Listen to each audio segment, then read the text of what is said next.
announcement notes. So we're talking about things that no one ever told you, right?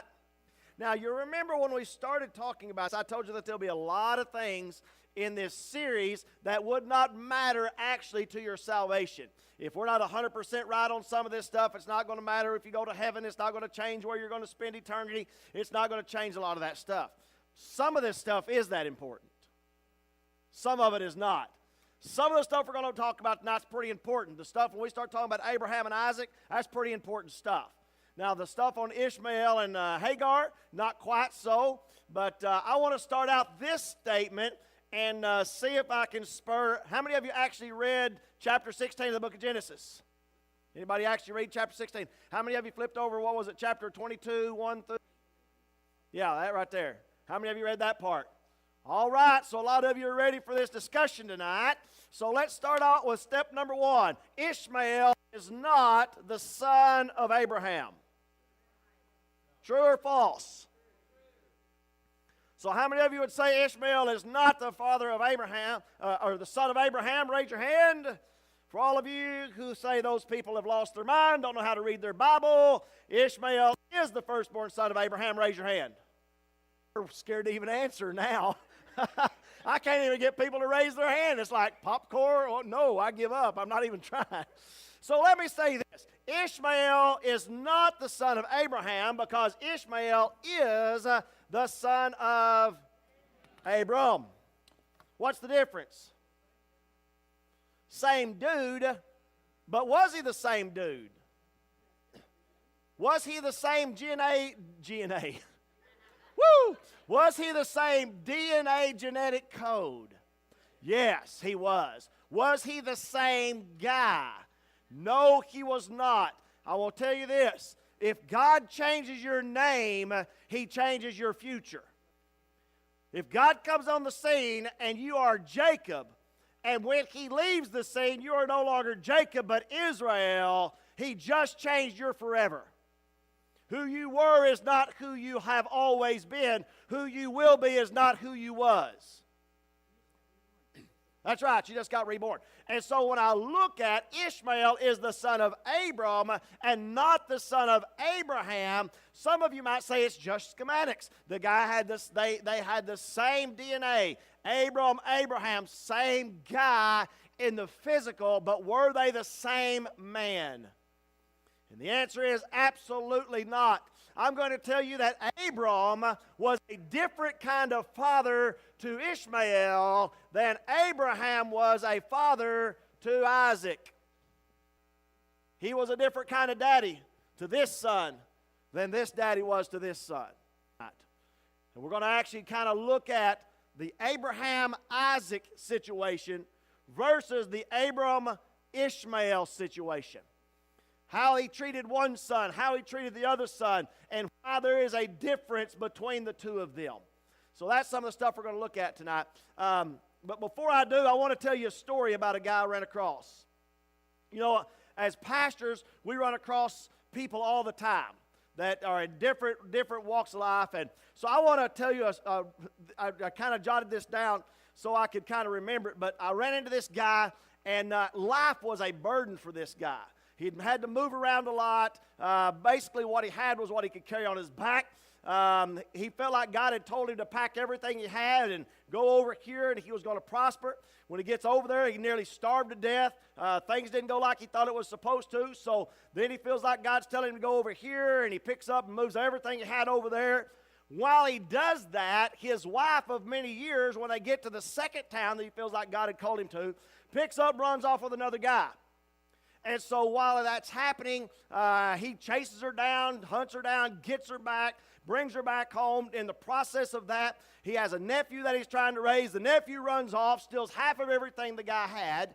All he had was everything he could carry on his back, but his nephew steals half of it, gets into a bunch of trouble, and don't you know, then he has to go rescue the nephew that's in all this trouble. Drama. I mean, y'all have seen this happen in life. So he gets the nephew back to the house. After that, he goes back and he's trying to get back into his ministry, get back to where he feels like God is sending him. And the next thing you know, his wife, he ends up having an affair with his wife's best friend. She gets pregnant. They end up having a baby.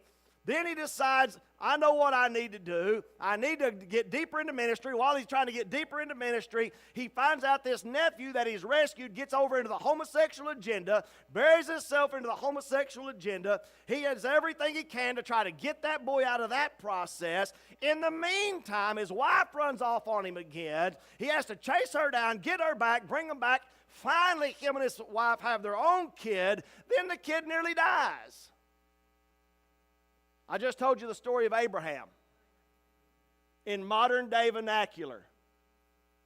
Does that not sound like days of our lives? I mean, you know, we read all this stuff in the Bible and we get caught up in the reading of the these and the thous and all that. And we forget, guys, the Bible is relative to the modern world.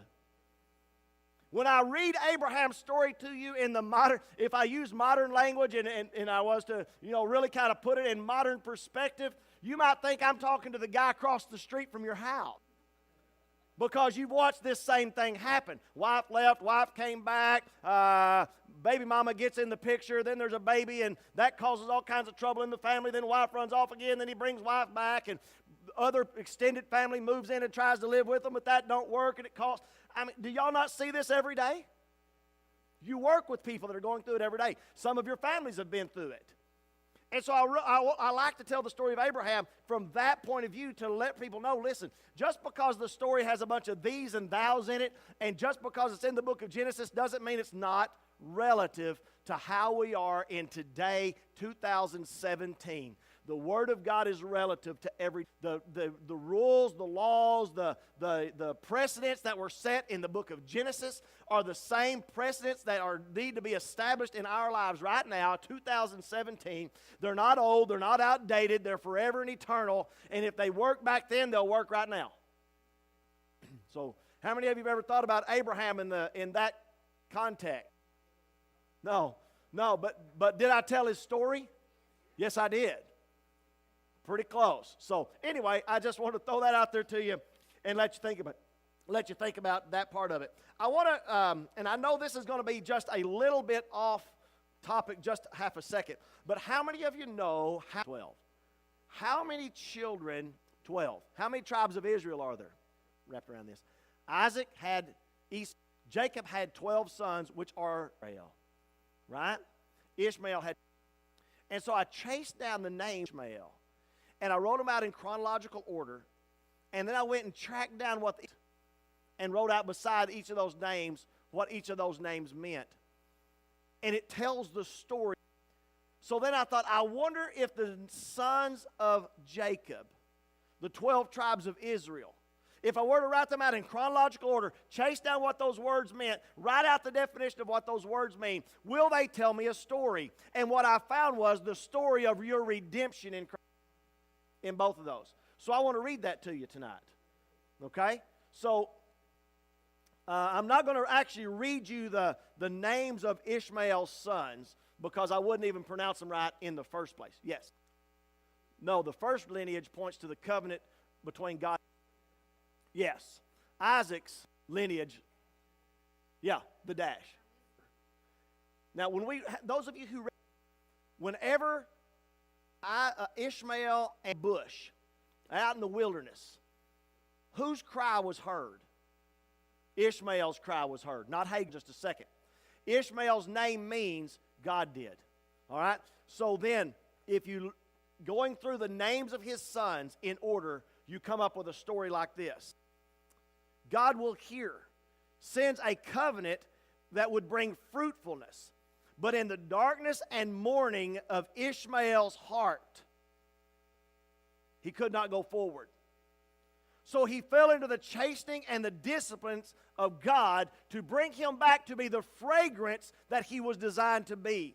And hearing the voice of God, he should have turned his heart, but fell into the silence of death within him because of the mental burden that he was carrying, until he began to lock himself in the inner chamber of his heart and begin to entertain a foreign individual who would speak lies into him. And then he built a wall around himself and refreshed himself in his anger and hatred and set a precedence for all his generations. Now, do you not see how many of y'all read the covenant with Ishmael between Ishmael? A glaring statement should have been right there that he said, you will be a wild man, and all men will be against you, and you will be against all men. Why? Because there's a spirit of bitterness and resentment in the heart of all Muslims because they're still mad at Abraham for sending them away like he did.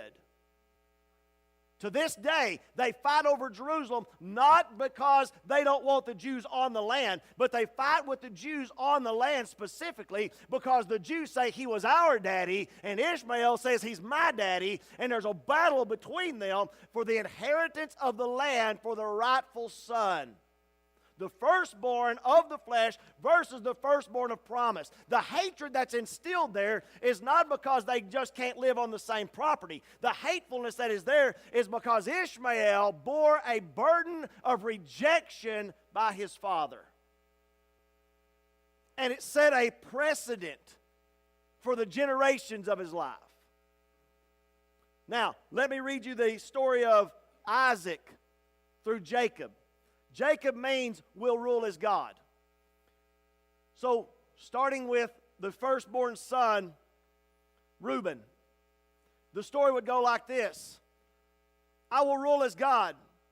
See, I have sent you a son, and hearing, he will weave his life and twine it into your heart, and he will enter, and he will be celebrated. But then at the end of the celebration, he will be judged, and he will enter into his wrestling until he is overcome. But he will rise up from that happy, for he knows that he will bring a great reward when he brings his children into his habitation. So let him then add double fruit to all of those who will hear his calling, as he forgives them of their sins and calls them the son of his right hand. Did I not just tell you the story? Who came out of the Jewish, who came through this line of Jacob and brought Jesus a son. I mean, to me, when I start looking at this stuff, you start chasing this stuff down and studying this out. Everywhere you look, there is lots of importance. Every jot, every something. So anyway, that was not part of the lesson. But when I found that, I thought, wow, Lord, it did tell me a story. It told me the story of Ishmael and his generations, and it told me the story of their generation right there in the definition of those kids. It is very interesting. The more I looked at it, the more I became carried away with it. Small sum of time of chasing that down, but I did get loose from it. So I want to flip over to Genesis chapter 22, verse 12.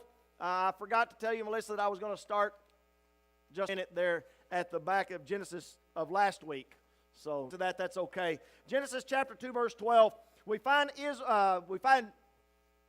Isaac and Abraham up on the mountain. We find the knife at Isaac's throat. Abraham's holding the knife there, and he's just about to kill his son. And we find an angel arrives. Let me try to get my chapter 22, verse 12. There it is. Genesis chapter 22, verse 12. And he said, lay not thy hand upon the lad, neither do anything unto him. For now I know that thou fearest God, seeing thou hast not withheld thy son, thine only son, for me. Now, let me throw this out there to you. Something we've never talked about in covenant. When you look at the old law in the Old Testament, one of the things that happened with covenant is this. I gave you my firstborn son. You gave me your firstborn son.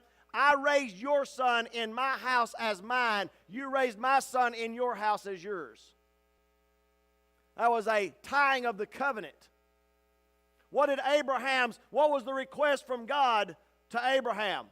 Give me your son, your firstborn son in whom you love. Do you realize that scripture, that statement is the first time the word love is used in the whole Bible? Genesis chapter 22. I'm asking you for your son, the son whom you love, your firstborn son. Was it his firstborn son? Was it Abraham's firstborn son? Yes. Was it Abram's firstborn son? No. That's right. It was the firstborn son of promise. Where was Ishmael at the time that statement was made? He's gone. Does Abraham know where he is? No. Does Abraham know if he's dead or alive? No. Is Abraham have any contact with him? No. To Abraham's heart, is Ishmael dead or alive? Dead. Is Isaac his firstborn son? Yes. In Abraham's heart, yes, he's his firstborn son. And he says, so the very first place we see love mentioned, and he said, I want your firstborn son. How did God have the right to ask? He had the right to ask because he was cutting a covenant with Abraham, and he had the right to say, you give me your firstborn, and I will bring him into myself, and I will raise him as my own. If Abraham then refused to give his son, covenant would have been broken, and then the second party would have never offered his son. When did the Son of God arrive on the earth as an offering to finish the covenant between them? His name was Jesus. Why did it have to happen? Why did the Abraham sacrifice have to happen? Because there are types and shadows. Y'all all know about seed time and harvest. And what we find is Abraham planted a seed on Mount Moriah. He planted a seed right there. Most of the Bible scholars think that the place it happened is actually right where the Temple Mount was, or is today, is where that took place. And so whenever God said, I want Isaac, he had the right to ask because he was a covenant that they were cutting, where everything I have is yours, everything you have is mine. I want your firstborn son. Abraham fulfilled that covenant by taking him up on the mountain, doing what he did, and then God did the second half of the covenant when he sent Christ. He fulfilled his half. If Abraham had not of dealing of the covenant, that's why it was so infinitely important. Okay? Now, back to Genesis chapter 22, verse 12. Why did the angel say don't twice? Don't sacrifice and don't touch. In this scripture, he says, lay not your hand upon the lad, do anything to him. Why did the angel have to twice? I'm pretty sure if Tony here had Roxanne and he was about to sacrifice Roxanne and he didn't really want to do it in the first place and he was right in the middle of it, and then an angel appeared bodily right in front of him and said, don't you touch that girl, I think Tony would stop after. I don't think he'd have to be told twice. Number one, he don't really want to do it in the first place. He's not enjoying the process. And an angel that nobody's ever seen before, who wasn't there 5 seconds ago, pops out and says, stop it. And Tony would be like, whoo, okay, I got you. I'll remove my hand. But here we see the angel say, do not touch the lad, neither do anything to him. Why? And the reason is because Abraham was pressing. He was going to do it even in the face of an angel trying to stop him. He was going to do whatever it took to fulfill the covenant. Even if an angel. Guys, Paul said, even if an angel comes and preaches to you any other gospel than what I have preached to you, do not listen to them. Right? And so here, Abraham is so possessed, so pressing to do this. He's going to fulfill his promise to God regardless of what it costs him, that even in the front of that angel, he's going to finish it. Listen, did Jesus not say to the disciples, could I not have called 12 legions of angels right now and stop this thing? And I will say to you that in the garden, I believe beyond a shadow of a doubt within my own self, that there were angels present in the Garden of Gethsemane, standing right there, shield and sword, at the full ready. If you just say the word and we'll make this stop. And yet he would not relent. And I want you to notice this. And then the angel gives Abraham a great change of direction. Abraham, you're going to kill your son. But the angel gives him a change of direction. And I think this is a statement you need to hear. A sign of spiritual greatness is the ability to change direction even when you are going another way in faith. God gave you a direction for your life. You were at point A, point B is over here somewhere, and you are going this way to point B. I don't know how God works in your life, but seldom have I ever gone from point A to point B in my Christian walk like that. If anybody else has got it down like that, I want to talk to you and figure out how you got it done. Because most of the time, if I go from point A to point B, it looks something like this. Right? But listen to me. Listen to this statement. It is a sign of spiritual maturity or greatness. the ability to change directions even when you are going a certain way in faith. I'm going by faith. I'm going by faith. God spoke. God said. I heard a word. I got a prophecy. I know I'm going the right direction. I'm doing everything I can. I'm in prayer. And then all of a sudden, I get a change in direction. It is a spiritual maturity to be going the way you think God told you to go and get a new direction from Father and turn at His word.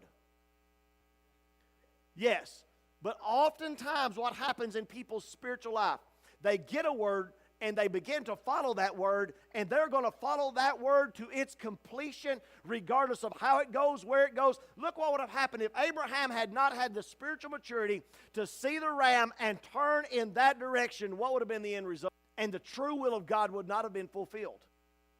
It was not God's will that Abraham actually be killed or Isaac actually be killed by Abraham's hand. It was actually God's will that he would supply a lamb and the ram would be there in the thicket. All of that was God's will. And had he ignored the change of direction, and oftentimes, remember, let me throw this out there to you again, something we need to remember very, very importantly, that God judges men not because of what they might do or may do, but He judges men because of what they have done.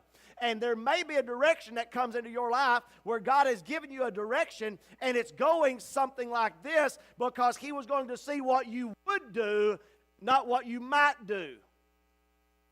And once your faithfulness in what you will do has been established, then the direction changes. It was never God's will for you to do all this in the first place, but you had to be obedient from A to A.5.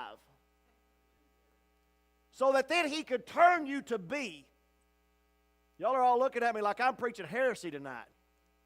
Well, I'm trying to liven things up just a little bit. So, listen, anybody in this room, y'all are all looking at me real tight-lipped and quiet, and I'm getting said things where you look at me over your eyebrows. But let me ask you this question. Anybody ever you've been followed into it, and halfway there, you got a word that you had to make a decision. Was it God or was it flesh? Is God turning me? Has my direction changed? And tomorrow, am I different than I was today?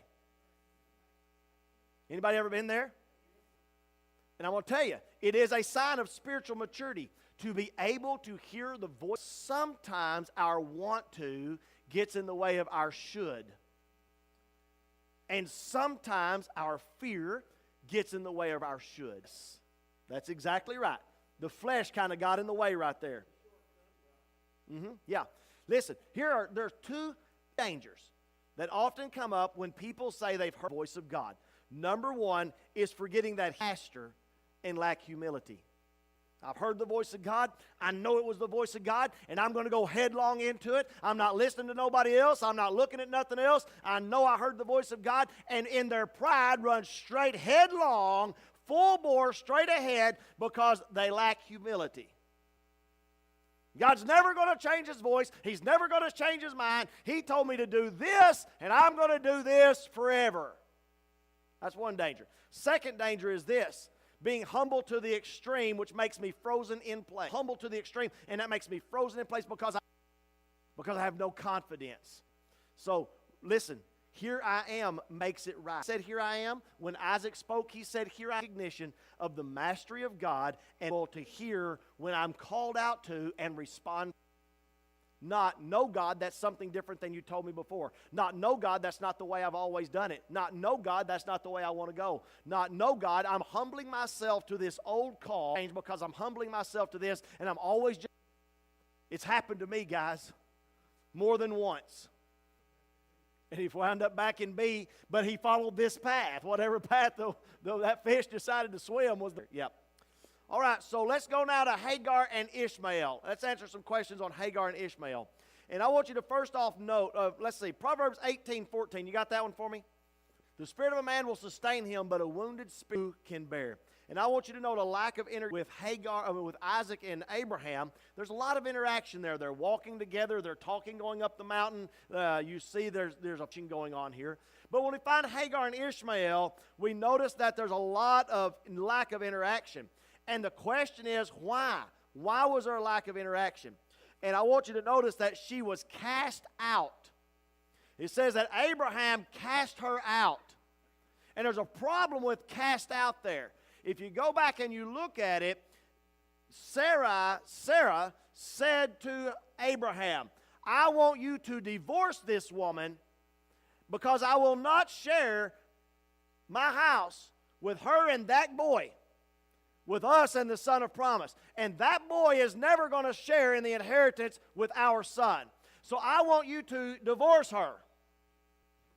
If you want to go back and look at it in the original, that's what she said. I want you to divorce her. Now, remember in the old law that they were allowed to divorce? And if he divorced her and gave her a writ of divorcement, then she was free to go and find another husband, produce children, move off. She took what was given to her in the divorce settlement, and she went on her way. But there's another thing that would happen there, and it was not divorce. It was called the casting off or putting away.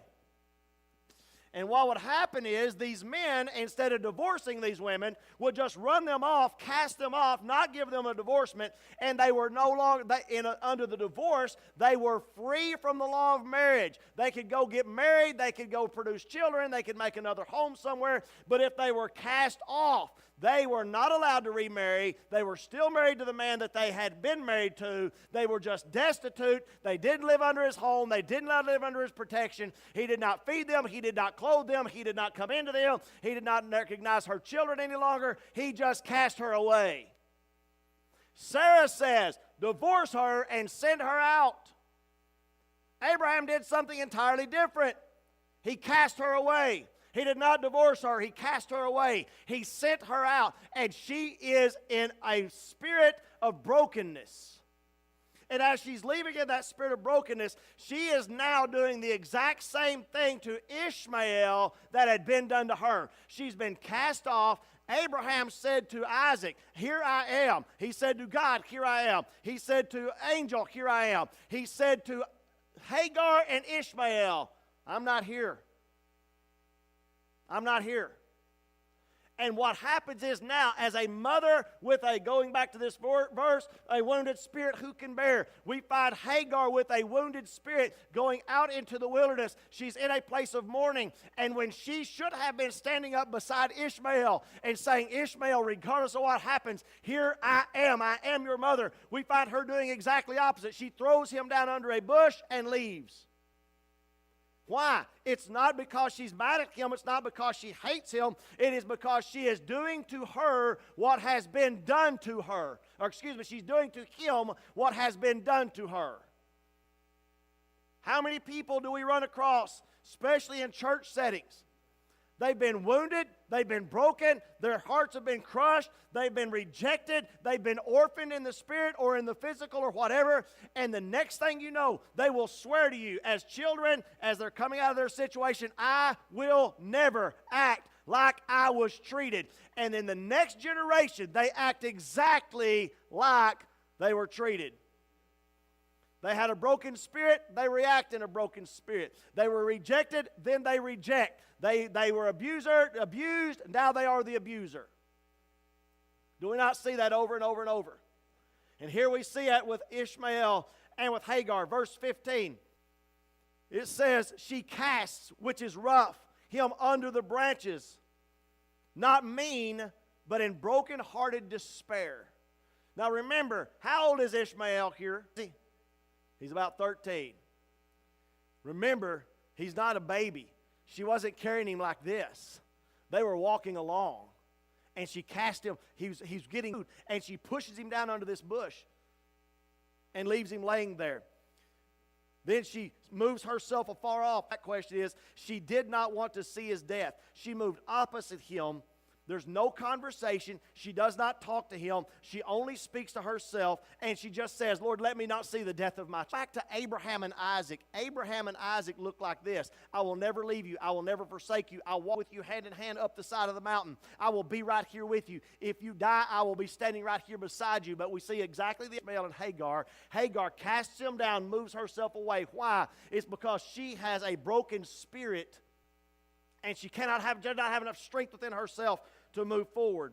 Something else I find very interesting, if you'll look there where they were at, I think it's in Beersheba, and we find out that been here before. If you go back in time, the well at Beersheba, who dug it?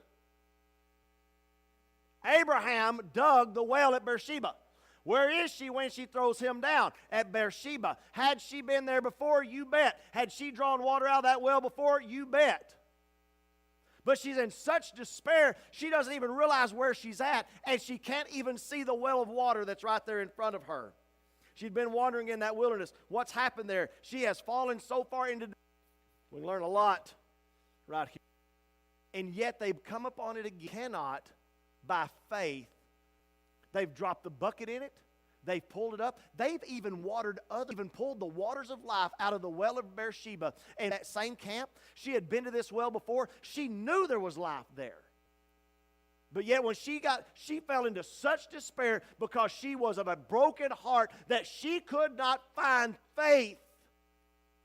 And how many times do we run into people the exact same way, where they have been there before? They should know how to go to the well. They should know how to drink the water. They should know they've done it before. They've even led other people to it.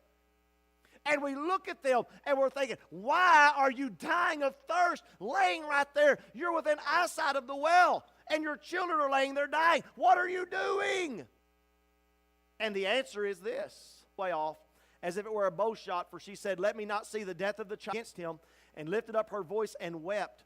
And God heard the voice of the what? And said unto her, what ails you, Hagar? Fear. I think it's very interesting. Look, he asks her a question, and before she can, what's wrong with you? Fear not. Isn't that interesting? He asks her what's wrong with her, and before she has any ability to respond, what's wrong with you, Hagar? Fear not. The reason why that she is being told that. What's wrong with you, Hagar? Fear not, for God hath heard the voice of the lad where he is. Arise, lift up the lad, hold him in thine hand, for I will make of him a great nation. Let me ask you a question. Why would they have known that? How is it possible that she would have known that he was going to be a great nation? How is it possible that she would have known any of that? How many of you read chapter 16? So let me go back to our days of the lives, chapter 16. Baby mama gets ran off.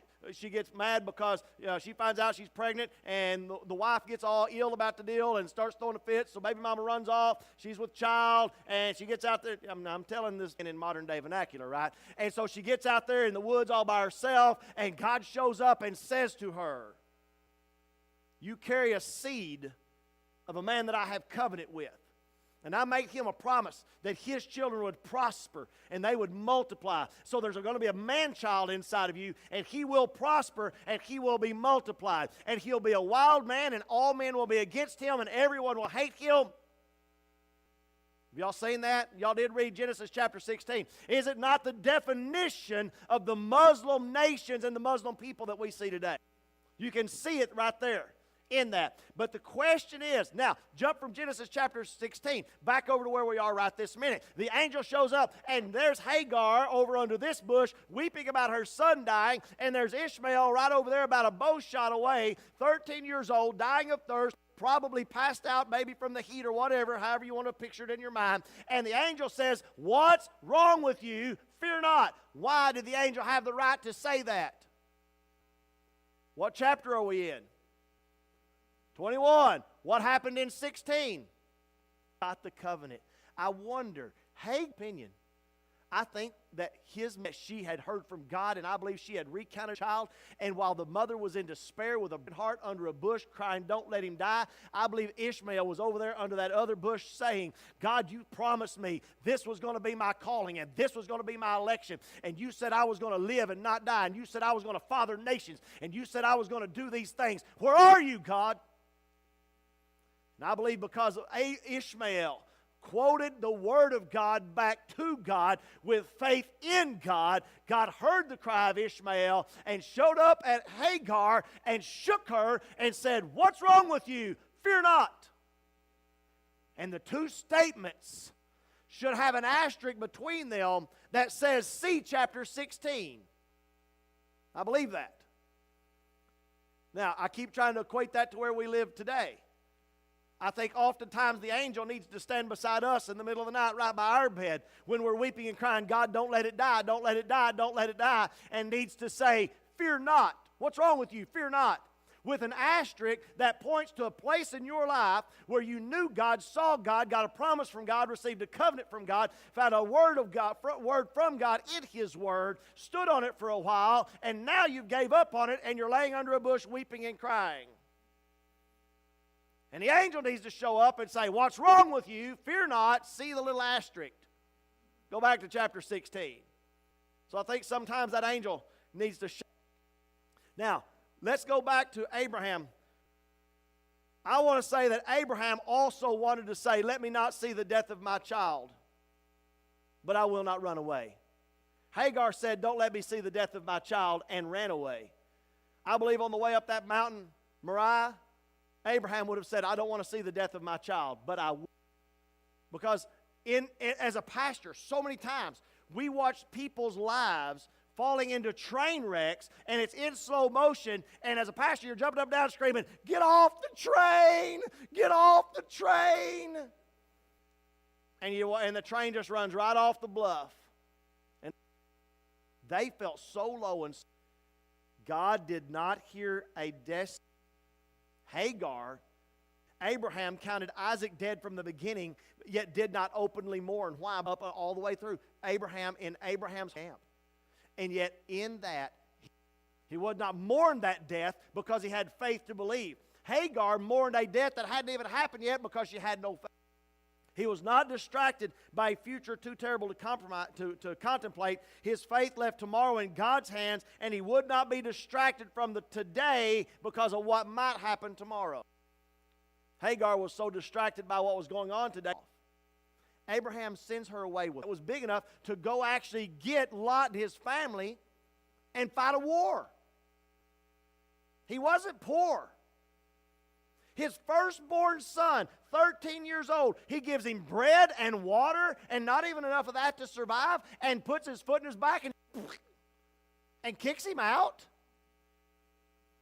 Abraham's rich. He could have and should have given him 1/2 of everything he had. God didn't say, send him away destitute. God said, do what Sarah says. Sarah says, divorce him, which means give them their share and send them away. Give him a right, give her a writ of divorcement. Turn her loose. Why did he not do it? I'll make it look like I'm old. Just enough to make Sarah happy.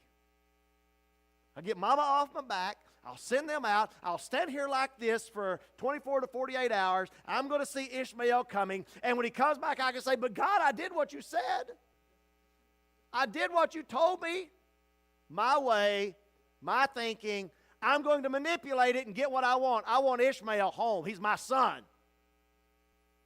In reality, think about this. Ask yourself this question. The first time, and done exactly what he was supposed to, and sent Ishmael away with half of everything he owned, with a right of divorcement for his mother, sent him away with servants and goods, would there be such animosity and hatred today? Because in his life, my daddy rejected me, impoverished, when my daddy was a rich man, and he loved that son more than he loved me. In reality, Abraham's mind, I'm trying to manipulate the situation. I'll get my son back, and he'll have all of this.